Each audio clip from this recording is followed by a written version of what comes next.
Hey everybody, this is Vince Gilligan, one of the executive producers of Better Call Saul, and this is episode 210 entitled Klick, which I co-wrote and directed.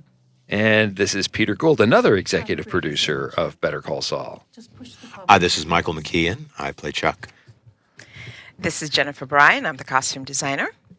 Hi, Jonathan Banks. I play Mike. I'm Heather Marion. I co-wrote the episode. It's actually Dr. Jonathan Banks, isn't that right? That's right. Dr. John. Thank you. Officially now Dr. Jonathan Banks. And congratulations, my friend. Thank you, sir. So this is a flashback sequence. Where does this take place, Heather? Because you wrote this, and congratulations on your first script, first professional writing job ever. Thank Congratulations. you. Can't believe it. This is in just outside of Cicero, Illinois, in a town called Berwyn. Berwyn,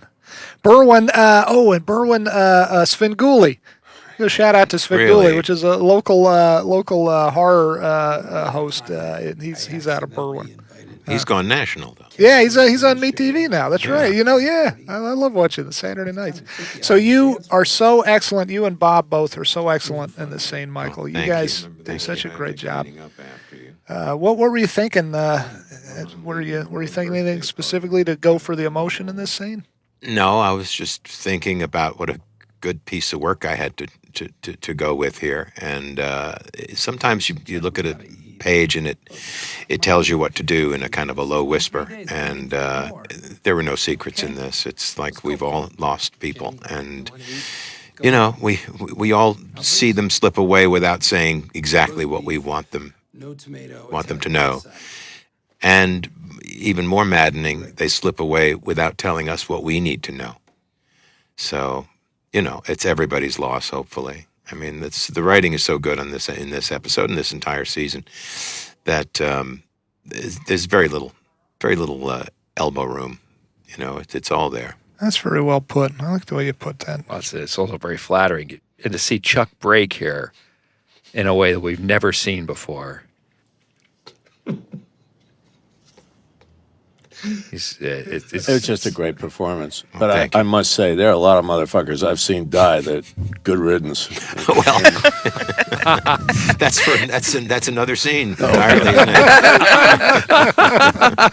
Patty Feigl plays your mom here. Yeah. And Ruth is and can you talk about that? Well, Ruth is my mother's name, and it was a pure accident. But 12 years ago, I said goodbye to my mom Ruth, and it was kind of another little tendril of connection between fact and fiction. Oh my goodness! And Heather, you named the character Ruth, and it really was just It was just an accident. We did not know that it was Michael's mother's name. Were you thinking of a Ruth in your real life? No, I looked up popular women's names around the time, and Ruth's stuck out at me. Wow, isn't that something? Jane Hanneman here plays the comfort care nurse. And she's a real nurse. She's a real nurse out of Chicago. Yeah. So that worked out well. We enjoyed the casting process on this in general. Our casting folks, Sharon and Sherry out of L.A., and then Kira Arai out of New Mexico. She and her casting associates found us some really wonderful actors, and most of them had actually for these scenes in the hospital, the various hospital scenes, found us some real folks who had been nurses and doctors and all kinds of folks. That was interesting. It was the way this scene was originally cut, and now we're past it. There was the beep, beep, beep of the heart monitor all through the scene, stopping when it should stop, but research told us that wasn't accurate, that they probably wouldn't have an audio. And of course, it's the way you would normally play it in television and movies. And we found out it wasn't accurate, and there's no reason for them to have it on. So I think it plays great without it. It somehow feels real to me. I think so too. Rosa Estrada. You want to talk about Rosa? Rosa was a wonderful technical advisor that we had for the episode. Oh, yeah. Who helped us make every scene look real and sound real, and she did a great job with the actors and the machinery that we were using. And that was one of her things. And we would ask her, we'd run everything by her that we could conceive of, that we could think of, and she said, "No, you don't want the thing beeping. This This is the wing of the hospital where people know, where families know that the people in bed are dying. So you don't want to hear a beeping the whole time. It's inevitable. It's going to happen. You don't want to make it feel any more like a hospital than it has to. I love the way you guys play that moment. I love that it's so dark you barely see your faces. I love that it's in one. I did too. One shot. I remember when we were doing it, I thought, well, Vince is going to cover this. And when you didn't, I thought, well, okay, that's going to be interesting too. And it's perfect. I had places to be. I had to get home. I had to get home that night. That was my last day. That was my last day. It was your last day. That's right. That was always intended as a oneer. Yeah, definitely. And this is, I'm going to give away a little trade secret here. I didn't direct a frame of this. This was all the gentleman, my partner in crime here sitting next to me. So I was so far behind in my homework for directing that Peter, you did me a solid and you directed this scene. Do you want to talk about this? Well, it was all off of your preparation, though, and so Vince walked me through everything that he wanted to get and told me what he felt was most important, and drew a beautiful diagram, which you do. You draw the best floor plans I've seen anybody do, and we're already shooting at this location, and we had already shot the scene, the incredible scene with Michael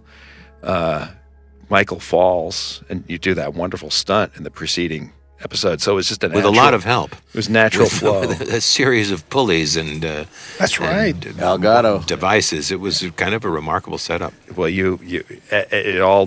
the fact that we could see that it was you made all the difference. You added a lot to it. And that was it for my contribution. Now we're back in your world. This is incredible. This was fun. This was, again, all thanks to Rosa Estrada for being our wonderful tech advisor, and for Heather for writing a great scene. And you were talking to you give a shout out to your cousin. Yeah, my cousin Trisha, who I named this nurse after, gave me a lot of technical advice for the scene when I was writing, and I'm proud of the way it turned out. Trisha Topolsky? Yes, Trisha Topolsky. Of course it is. Here's the knee suturing. Charles, how you doing tonight? Can you talk to me? Seizure activity? Not in transfer and none reported. No urinary incontinence. This ER, this is a real closed-down hospital, Gibson Medical Center. We have shot in it a lot throughout this episode, and also in Breaking Bad.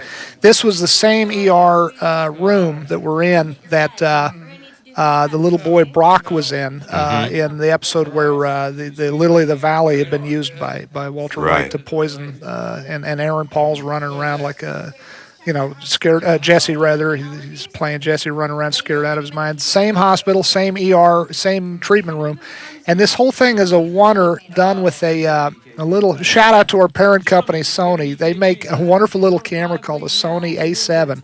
This is either the S or the R model. This whole thing was shot with a camera. It's a little camera you can buy at Best Buy or wherever. You could buy it, anywhere. And it's a prosumer level. And this is all done with this little camera you can carry in your pocket, which is astounding. We're like living in Star Trek times. It's amazing. I knew this scene was working when I saw it. At the time, I didn't really know what I was going to see because I was busy living this. Yeah. But there is something about the upside-downness of it that makes it perfect to view. It makes it the right way to see it. Good. And I don't know why exactly, except that it's perfect. Well, you know what the funny thing is, Michael? It was shot right side up. Although I knew that we could, it's just a simple flip of the switch for Skip McDonald, our editor, to make it go upside down. Yeah. I always knew we could make it upside down if I wanted. But you know what the difference is? We watched it the way it was originally intended, which is right side up, where you were upside down. Right. And it became more presentational. It felt like, gee, we're not in anybody's head. And flipping it upside down, at first it felt like, gee, am I being kind of self-consciously artsy-fartsy as a director? It works because we're in your head, because we can see your face. Right. Yeah. I guess that's it. It's kind of miraculous. It was a great performance, Michael. Wonderful Yeah. performance. And you had to do it 8 or 9 times. That only helped.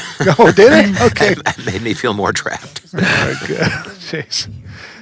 But, great job. This episode also features Mr. Jim Beaver, who is America's arms dealer. Yes. He is a guy.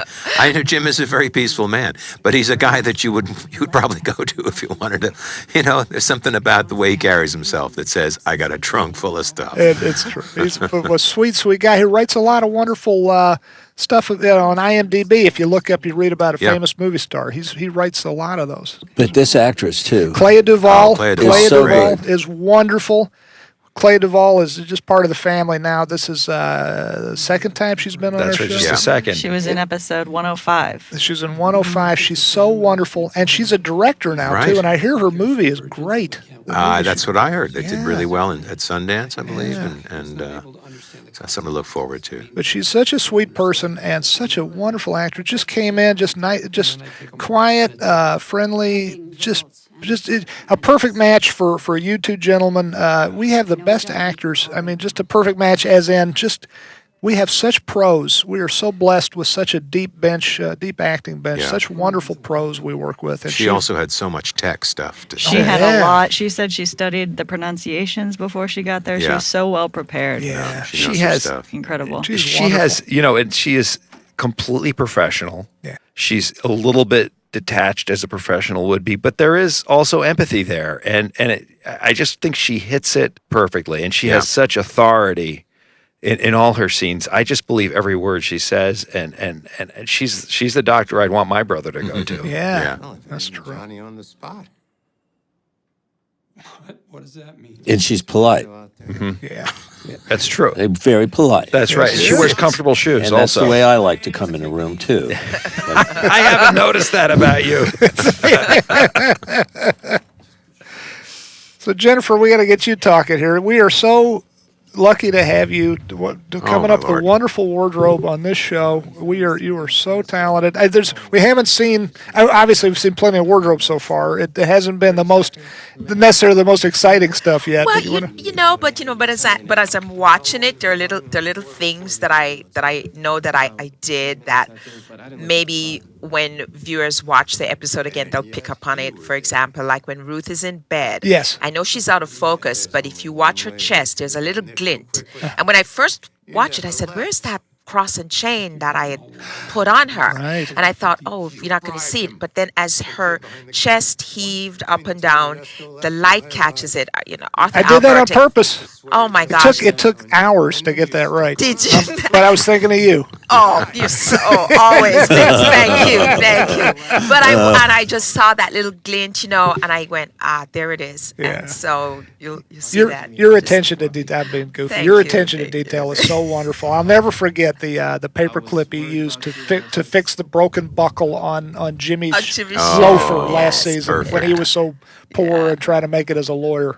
Wonderful attention to Great. detail. You're the best. Thank you. But yeah, this episode, well, the whole season for me has been just, a wonderful sartorial ride, It's just been great. It's been great. You will never see a dark shirt with white buttons on our show, and that's because of Jennifer. Michael, you're giving away my trade secrets. I'm telling the world your fetish. My fetish. What's wrong with the? Well, you know what it is on dark colored shirts. Yeah. A lot of manufacturers they'll put white buttons because it's less expensive. But visually for me, it's like a polka dot. It pops out. Yeah. And when I watch things on film and I see that white button, it drives me nuts. So a lot of times, I even did it on Breaking Bad. I would paint or change the buttons to match the fabric of the shirt. So it's I've not been quite noticing as that in obvious. other people's work now, and saying, "Boy, You they need Jennifer." It's really now I can't look at anything else except those buttons. Yeah. And we should definitely talk about Brandon here. Brandon K. Hampton, who Oh, plays yes. Ernesto. Yeah. Oh Ernie, my God. does a wonderful job. Yeah, he's really cooked up a real soul. Yeah. He's really wonderful. Yeah, very sweet young Guy who's doing the right thing in a world where people are kind of trying to fudge it. Yeah. He's doing a beautiful job. It makes me think better of Jimmy that Ernie wants to be his friend. Yeah. And Ernie knows him. It reflects well on Jimmy because Ernie is there's something so decent and grounded about the kid. Yeah. It's a nice moment for Bob too. I love how Bob Yeah. is very delicate. And then I love this last line. This Ernie line has. is great. Yeah. Going back to the mailroom. I was Oh, poor Ernie. I was so nervous shooting in this hospital for so long because it's been shot a million times in 100 different shows, and it's hard to find interesting angles. But having now that it's all said and done, I had fun in there. These guys, Manuel Uriza, who's hogtied in the back, sweet guy, wonderful actor, and A of course- wonderful actor. Yeah, and here's Michael Mando, of course we know is great, and Arturo is also Vincent Fuentes, who's also just a real sweet guy. I really enjoyed working with these guys. I felt bad having Manuel hogtied for so long. We really were driving along. That wasn't a process shot, and His head was bouncing around there. and he gave it 110% for every take, and he really just Yeah, he is, and his ability as an actor is so far beyond. I mean, he was so patient through all this. But what country does he come from? Manuel. Yeah, I don't know. I'm not sure but either. he has quite a resume. Yeah. Anyway, But he's a very sweet guy, and just And he took a beating this episode. he did quite a beating, and never complained. Cheerful and throughout. his character has, this character has a little bit of a storyline where you see him. He's kind of cool in episode 8 and episode 9. He's singing along, and then Mike robs the truck, and now here he is. And this is what happens if you work for the cartel. Great music too from Dave Porter just then. Always. Wonderful music. So, Mr. McKean, how much did you hate having this neck brace on? I didn't hate it as much as Chuck did because I knew I was getting paid for it. But it's clearly it's not my favorite thing. But I knew that everyone was going for an authenticity here, and listen. We would all prefer to be wearing, tuxedos. I wonder how much more that's shit. actually I wonder worse. how much more shit they could put on you and still get a performance out of it. Would have been nice to have had something across your nose. Yeah. Well, one of the things I find fascinating about it, Michael, is that to my eye, you're a very physical actor. You use your whole body from head to toe. You're very expressive, and so to lock you up in a position like this, it creates just a tension right there. I did a pilot once, and it was a lovely gig. It was 2.5 weeks in Hawaii, but I never even stood up. We discover me half mangled on a zip line, and then I'm in a hospital bed, and then I'm in a helicopter, and all this. And I never stood up in the entire episode. In a sense, it was worse, but it was also easier than that. I got to give a shout out to Skip McDonald for making that amazing sequence with very few. I gave him very few shots to work with. That was a late night. We were shooting in the hospital. That was a real X-ray room, but the X-ray machine we were using was a prop that was brought in on a truck from California. And we were all tired. It had been a long week, and I did not get enough footage there. And Skip turned water into wine there and took very few angles that I gave him and turned it into something really special that made me look like I knew what I was doing. We're seeing the shorthand version of a very long piece is what it feels like to me. Yeah. And it helps because of the brevity of it. It helps set up the fact that I black out and I'm gone. Yes. After right. this, the next. And we've already seen the longer scene earlier. Yes, on the exactly. gurney. Exactly. You don't really want to repeat that. And if you look real close, the POV shot of the very bright light that goes solarized turns into what looks like a negative. If you look real close, you can see the ghost of an air vent in the shot. That's a bit of footage stolen from the earlier scene, the POV from the earlier scene when you're looking up at the ceiling. Yeah. Who's this homely girl? I know. No screen presence is the problem with Ray Seehorn.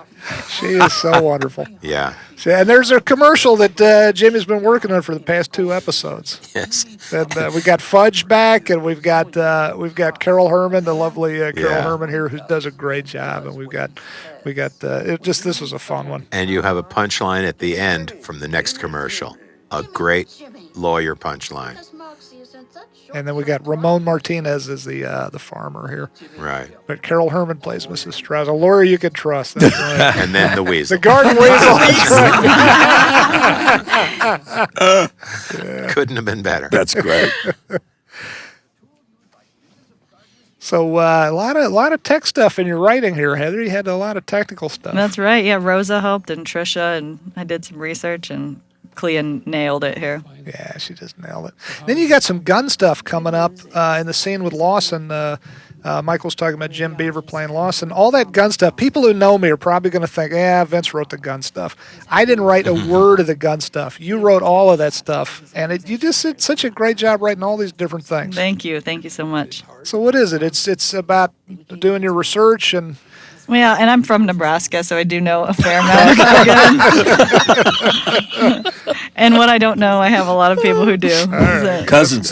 yeah, more cousins. I got cousins everywhere. Good. That's very good. This was also shot very late at night. Oh, that's Really right. did a That one great was. job. That was. We spent, 4 or 5 days straight in that hospital? Yeah. Yeah, it was It rough. was a long, and it's one of those things. At the time, I was like, God, I just want this to be over with. And then now that it's over, I was like, man, I had more fun than I thought. I should have enjoyed it more while it was happening. Well, as I recall, these scenes when we're just kind of stuck in this room, things got pretty amusing between the shots. I mean, everyone had jokes, everyone had just kind of ways of being together. I mean, we do have that family thing going when we're under the gun. It's kind of a lovely thing. That's true. And it doesn't happen just every day. You're It's right. kind of special. It is special. It's a family. And Arthur's dealing with a very tricky problem here, which is a room in a hospital with no electric lights. Yes. Yeah. Both day and night. And it's a challenge, but he does it beautifully, and that's one of the things that gives it to me not a generic hospital look. Right. It makes it more specific to Chuck's world, to Jimmy's world, and to what's going on in the scene. situation. That's Steve Latecki with all that lighting. Oh, absolutely. Yeah. Yes.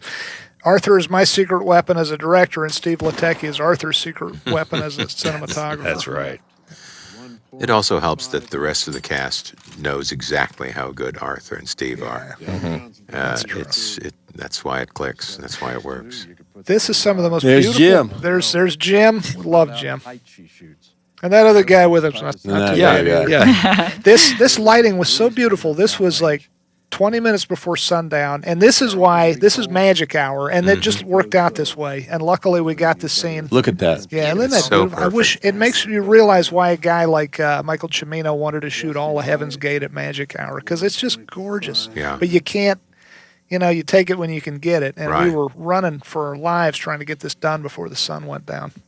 We sometimes will look at scenes like this in the editing room and say, my God, I'm glad we're shooting in New Mexico, because no other place on earth looks like this. Yeah. I know we've given Sky's Jim Beaver a lot of credit, but I can't tell you, having worked with him quite a few times now, what a delight it is to work with him. He's there, he's giving, he's always a great attitude. It's just fun. Sweet guy. And a Marine, I believe, I hope I'm getting this correct, a veteran of Vietnam, a Marine Yes. Vietnam. Yeah. And a good writer.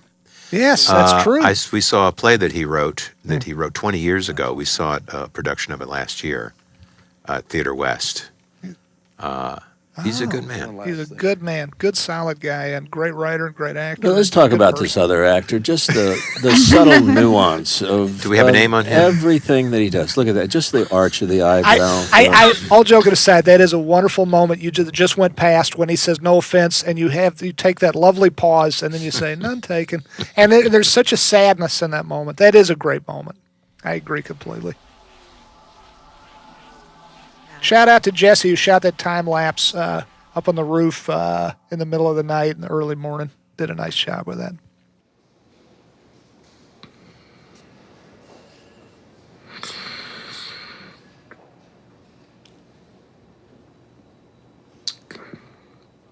I'm not thinking, where's my neck brace? That's one thing I'm not thinking. Please get me my neck brace.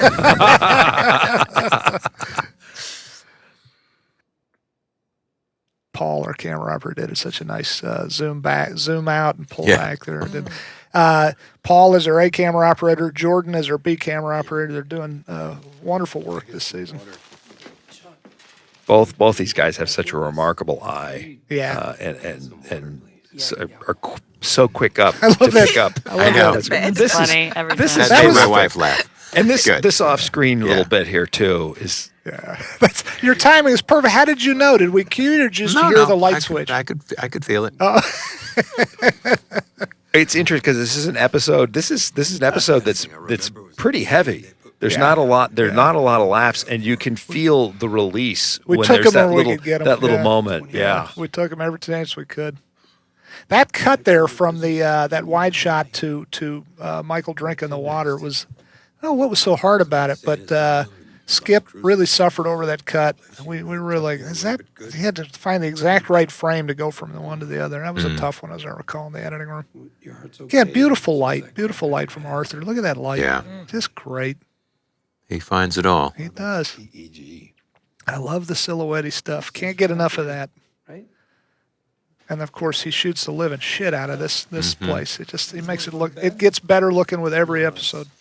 Such a beautiful set. It really is. It is, and of course, Arthur uses smoke in this location, in this set, Yeah. which he needs to do at night, of course, because with the lanterns, it creates kind of a halo around the lanterns. And in a day scene like this, it adds the smoke adds the shafts of light, Right. and it's beautiful. But it also means that everybody, cast and crew, everyone's breathing smoke, and we have to wait for it to settle a little bit. So, We but have it's to take it's worth breaks. it. We have to It's worth it. run outside for 10 minutes every hour or something. right. isn't it? Go out and get a smoke. Is this the day that our financial advisor flew in from?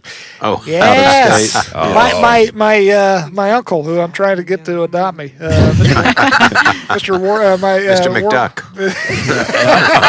And I said to yes. Mr. McDuck, I'm your ne'er do well younger brother, and you're going to take care of me no matter what. But Warren Buffett is such a cool guy. He is a friend of the show. He is a friend of Breaking Bad as well. He came and visited us the day we were shooting. Right, Heather, you were there, and you're from That's Nebraska, right. and you Yep. said, "Hey, I'm from Nebraska too." And they were so nice. It Which- was so fun to meet him. what are they nice? They should be nice, for God's sake. What you didn't tell him, and I wish I had thought to remind you, you could have said you work for two companies that he owns. Dairy Queen? Dairy Queen and Burlington Northern Santa Oh, Fe. that's the railroad. right. He owns both those companies. He's a very sweet guy. Too bad he's not one of my cousins. He's the nicest multi-billionaire that I know. It's funny because we his name came up in episode 1 this season, and here we are in episode 10, and we're back talking about Warren Buffett. We got pictures of him wrapped in Chuck's space blanket Yeah. on the set. That was And he's fun. the only multi-billionaire who ever gave me his wallet. Yes. His wallet. I was like, how much money you have in there? And he goes, here. Why? you only had Excuse like me, about- Jennifer. yeah. Why did he give you Well, his wallet, dear? that's You're in- about to get married here. What are you doing? That's in episode 211. I'll tell you about why that happened. I love that because when I met him too, he'll pull out his wallet and he'll pose for a picture with you where you're like giving Yes. a tug of war for his wallet. For his wallet. I love that. That's fun. Beautiful light here. I love this Lovely. light. This is the real garage Yep. at the house there At the location. and there's another garage. This house has two garages. Yeah, yeah.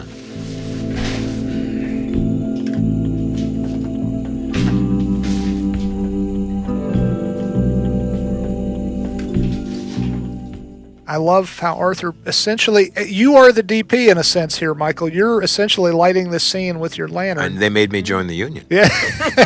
I became IA this day. And you can see some of Rebecca's stuff from episode 5 Yes. that you might have Oh, seen yeah. on the teaser. Yes, yeah. Like Rebecca's music stand there. Yeah.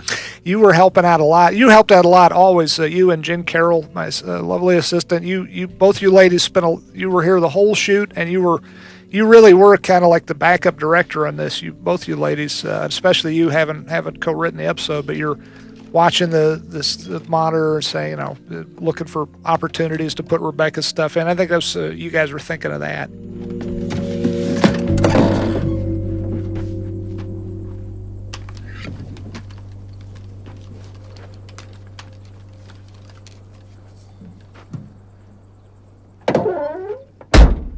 I can barely pick up this gun, by the way. And This is a very Jonathan was heavy rifle. carrying it around. Talk about for- Eric. Talk about Eric Steinig.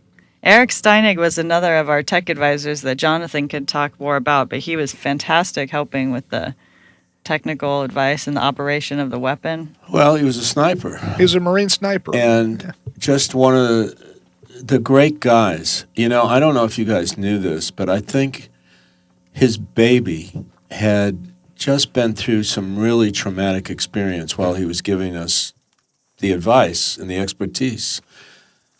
And, you know, under all that, all this guy's gone through, Eric, showing me how to put it down, the legs, you'll see in a second the way the bullet goes down. This is both Vince and Eric with the preciseness of it all.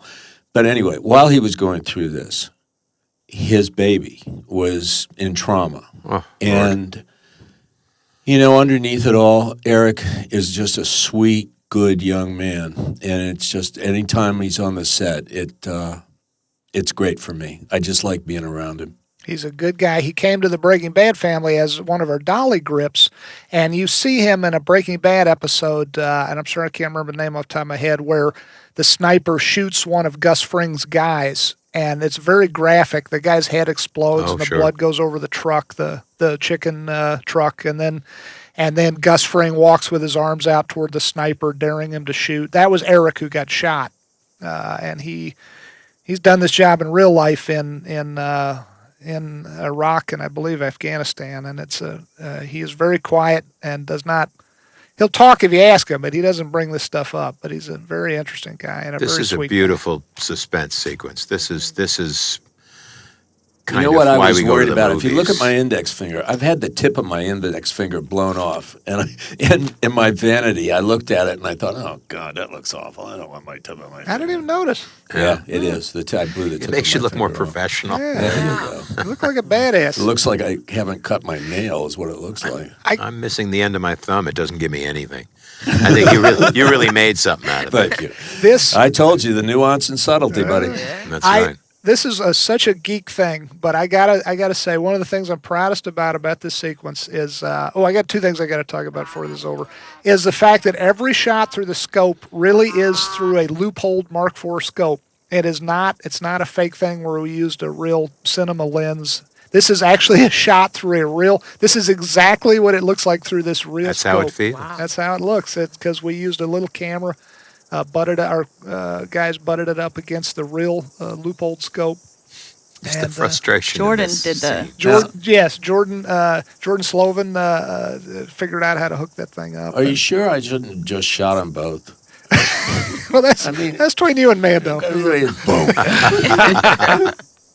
And here's a good shout out to Anna Ramey Borden, the world's best first AD, our first assistant director on this episode. Anna Ramey. We got two great first ADs. Yes, we do. on Anna and Brett. Brett. Anna was like 28 months pregnant when she was That's right. when she was AD in this thing. We were out in the middle. We were like 16 miles from bumfuck nowhere when we were shooting this thing. We were so far out in the boonies. Oh, that's a whole other It's story. not even on the map where we were pregnant. I'm exaggerating. It was really rugged out here. And it was really really rugged. cold that morning, too. It We was- started off real early. Oh, yeah. so It was beautiful. everything. It was Oh, my cold, God. hot, everything. And she was so pregnant. Yes, and she she's was. climbing up these hills, and she never complained. And we kept saying, sit down, Anna. She kept the train running. She and her great crew, her great ADs. Yeah, but there are a lot of people that were trying to take her hand, and she'd go, no, I won't do it. But it was slick out there. She shouldn't have been there, but whatever. Well, and by the way, this day was completely pleasant compared to the tech scout we did for this thing where it was pissing down rain and a bridge washed out and the bus that the crew was on is literally stuck in the mud, and we were thinking we're going to spend the night out here. And she was amazing. She really is something. But and the sound work, got to give a shout out to the sound work. Nick Forshager and Kevin and Larry, our mixers, Catherine, all our great post production sound team, all the great aural AURAL aural world that they created for this place. We talked about putting music in here. Dave Porter wrote a piece of music that is brilliant. That's as really always, good. That will probably be available as an extra on the disc set. But we just felt, Peter, wouldn't you say, we felt at the end of the day like we should it'd be more interesting to go without. Yeah, it helped with the not having music helps this car horn. Oh my God! And also, it creeps up on us. Yeah. It's like, have I been hearing that in my head? And now it's and out. the locust going away too. It's a remark. I mean, it's a masterful sequence with no dialogue, and one distant gunshot. It just I can't think of anyone else who could have directed it quite the way you did, Vince, because a lot of directors, good directors, would have rushed through it, and this it would have been a quarter of the running time and a 50th of the effectiveness. Yeah. Thank you, man. And this is as scared as we've ever. Oh, and that's Heather's handwriting. Heather wrote that note. Who wrote the note? That's what's scary. It was Heather. It was Heather. You know it. You heard it here first. Heather wrote it. And there is a Nebraska public school education. Yes. Big block letter. It should say "do not." Do not. Do not. Yes. But this is as scared as we've ever seen Mike Ehrmantraut. This is as freaked out as we've ever seen him. I love the way you played this. You did it. And we found a baby rattlesnake like 10 minutes before you shot this. Oh, that was scary. They're dangerous. You keeping as a pet? No, I think it was. I love this scene so much. This is Viola. It's still out there. It's still. Viola's so lovely. This is. I'm sorry. Say her name again. Viola Ashcroft She is did it. the Nice name of job. the actress. And this gentleman. Talk this about is this great. gentleman here. He is so interesting, and he has been all over the world on his bicycle. Arthur Glassman. Arthur Glassman, and they found him in. They went around to some retirement homes to cast some of these folks. And he was there, but he was giving a presentation on fitness, and he actually runs around. He's very mobile. He's very mobile. He had a hard time walking so slow. Yeah, but yeah, He did a great job, and he just had all of the crew gathered around listening to his stories. Yeah, he was gave wonderful great. stories. Yes. Talk about the clothes here. Well, this is really, another fun segment for me to do. These ladies, they were so excited, and I went, could you bring some of your own things so I could see? And they were just. There was not much for me to add to their own existing wardrobe because it was like so perfect. I did a couple tweaks here and there, but the little 80s blouses and the polyester tops and stretch waistband pants they had. I mean, I couldn't top it. Basically, what I'm wearing now. Yeah, but I didn't want to say anything. I noticed. I wanted to talk to you about that afterwards. Jennifer, could you talk just a moment about the color palette, because it just seems one of the things about your color palette seems so controlled and specific. What are you thinking about when you're thinking about what colors folks are wearing? Well, there were a bunch of things. I knew about that rainbow back there, and I was like, it's got every color I want to use. And so what I did is that I deliberately from our little lady's wardrobe, I picked prints so that I didn't have anything that was like too solid to fight with the with the rainbow.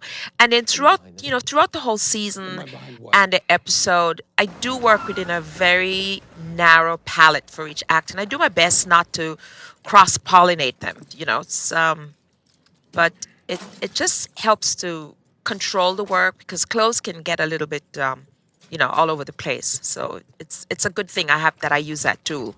You do wonderful. Yeah, We're lucky to thank have you. Wonderful. One of the things I love that we skipped past was, we use a little bit touch of red sometimes to suggest criminals. Yes, And yes. Arturo has that little Teeny red bandana, yes. band around his Yeah, ponytail. Around his ponytail. That's a nice touch. And Michael Mando had a pure red shirt. Oh, Yes. because he's pure evil. Well, yeah, it would definitely Tuco and all the. Yeah. Oh, by the way, in the wide shot, that is not a mistake. The mailbox falling open, that was an idea we had, and our special effects guys, Werner Hanlon and his guys, rigged a little bit of fish line. I don't know how they rigged it. It didn't just pull it open from the outside; it dropped it from the inside. But that was a fun little thing.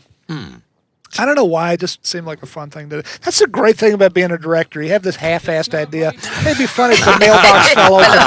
And then everyone's like, "Yes, sir, boss," and they run around, and you're off do it having a for you. sandwich, Yeah. and it's just, it's the best job. And while they're running around, it's something like, "That's a goddamn motherfucker." Yeah. Oh yeah, but you never hear that. So it's like a tree falling in the never hear forest. it. That's what we hear. These are really good sandwiches, Jonathan. You have to understand. Well, I understand you ate mostly hot dogs on this episode. I ate Jen Carroll, my lovely assistant, fed me my weight in hot dogs throughout this shoot. The 10 or 11 days we were shooting. Well, how Hot many dogs, days? Starburst, and iced tea. That's about all I That's saw. right. That's, Oh, but all you the- all the got to basic talk. You food got to groups. talk about this, Vince. This reveal. This is But I got more to say about the hot dogs. Okay, all right. That's nice. That's nice. I'm just kidding. This is our production design team really outdid themselves. It took 3 people.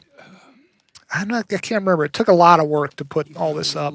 And this is Amazing. Paul on a steady cam, this shot, right? Yes, Paul did a great job. Paul Donaghue did a great It's job. the with the perfect steady. reveal of this. It really was a fun shot to get. And I think we dried up the market on Mylar material. Yes. Unbelievable. We're talking about this the other day, Michael. We got to put out branded Charles McGill branded space blankets and have them for sale at REI. Because Charles McGill is someone that everyone wants to be. You know, maybe the big Halloween costume this year. It could be. I could put It out a line of certainly is easy. Mylar lined suits, right? In all seriousness, let's talk about that. Let's talk about. Let me ask you, because you are so fucking great in this role, and you are so obviously. I know that even more so because you are so not this guy. You are not. You're a great guy, a warm, a wonderful person. Go on. And all those things, all those wonderful things. Is it? In all seriousness, is it tough?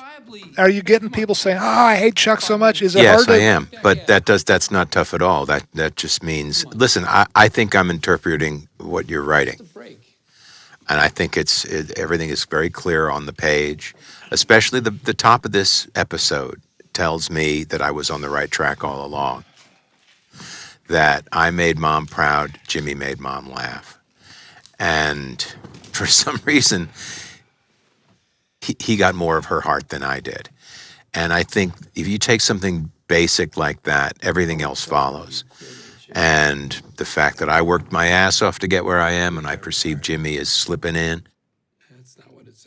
you know, it's good writing, and it's, and it's telling me when I'm on the right track, which you guys are always careful to do.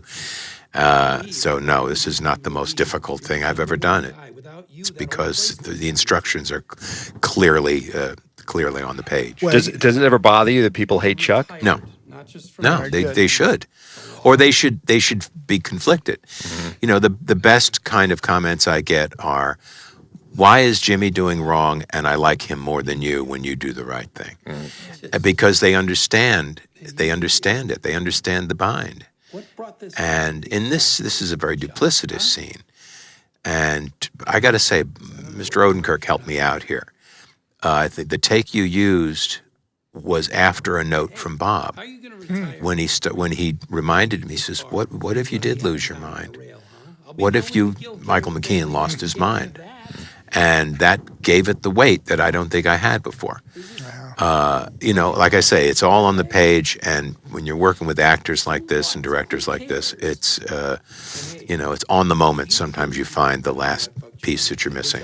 You too. It was such an honor getting to say I directed you too. I don't really feel like I did much of anything. I mean, I helped out saying, "Hey, let's put a camera here, let's put a camera there." But you guys, I mean, I could have gone off and had another hot dog because you guys were just, you guys knew exactly what you're doing, it was an honor to spend a day doing this scene with you guys. And that's how I felt about the previous episode too, because you guys come in bringing something so beautiful that, like you say, the challenge is just making sure we get it all on film or on digital. Yeah, it's so true. Heather, talk about the attention to detail on that blood spot on Michael's. We checked that so many You guys times, were didn't so we, wonky Michael? about that. Yeah. We had a different makeup team That's okay, for part yeah. of the season, Yeah. And so we came in and we wanted to make sure that everybody was on the same page from the beginning. I believe you There had were lot of- you had a seepage consultant. Yes, we did. We wanted just the right amount of yellow lymph And surrounding Trina. the red. Yeah. Trina, our great prop person. Yeah. I love your gesture here where you hit yourself in the head. I love that. which echoes earlier in the season when I'm trying to play the trying to damn Exactly. Yes. Exactly. That's beautiful. I think it's time to reveal the fact that wasn't really me playing the piano.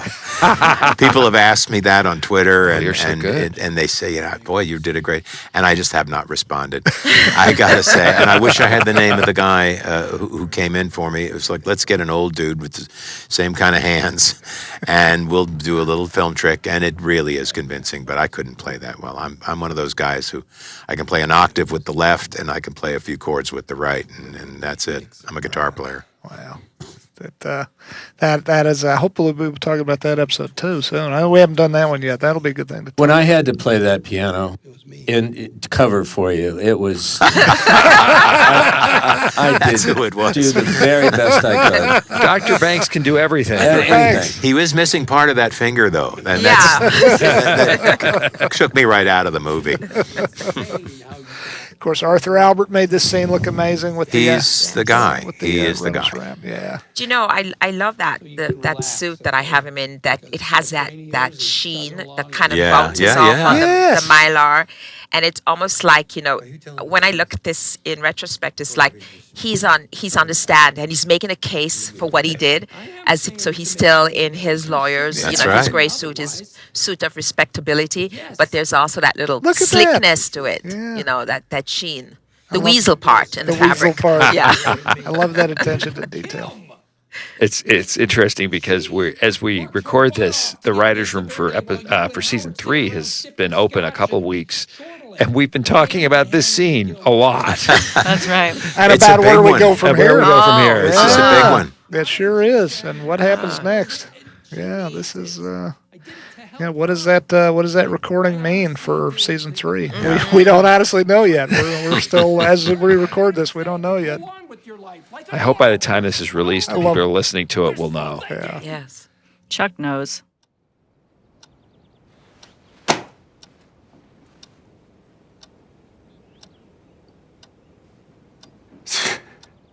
So can I tell Howard you're not quitting or retiring or whatever? I love you guys are you're so believable as brothers, you two. There's such great chemistry between, it goes without saying, between Ray and Bob.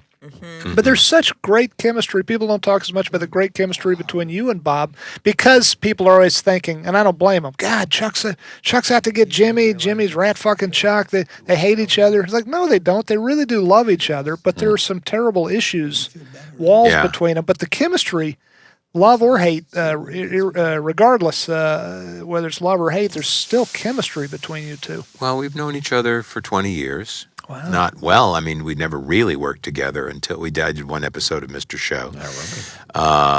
But he's one of those guys. Every time I encounter him, I'm very careful to tell him exactly how I feel about his work. He's remarkable, and he gets better and better. Uh-oh. You hate to see that. This is a new Sony product. It's going to be available. This tape recorder. Got to get one of those. It's called the brother screwing. Linear recording.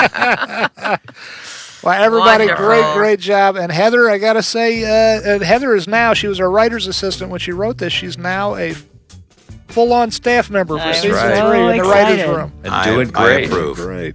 What a great season. Great season. Couldn't be prouder of this season. Couldn't be prouder. And thanks all you folks, you wonderful actors, and Jennifer Wardrobe, everybody, and all the Check folks out all who these are- names at the all end. All These these people make names. our show. This is Oh, the family. absolutely. They're remarkable. It is an amazing group. Yeah. And also nice people, too, Yes. in addition to talent. Yeah. Good people.